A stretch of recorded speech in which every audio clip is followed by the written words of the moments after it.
Mugabe says he didn't ruin Zimbabwe. Harare, ex-leader Robert Mugabe says he didn't ruin Zimbabwe and we weren't that bad in terms of human rights. Mugabe, who presided over years of economic collapse and political turmoil in once prosperous Zimbabwe, told Britain's ITV News, "In comparison to other countries in Africa there is greater prosperity here." Watch as Mugabe speaks in the video below.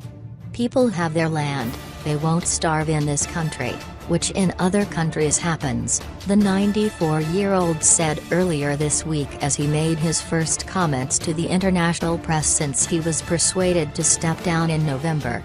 He was replaced by his former deputy Emmerson Mnangagwa, who's vowed to hold free and fair elections later this year. Errors were made.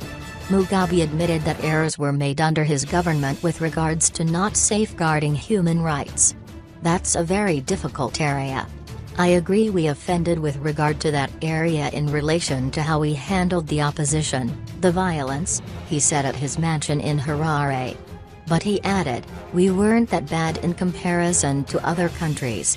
Army imposed Mnangagwa.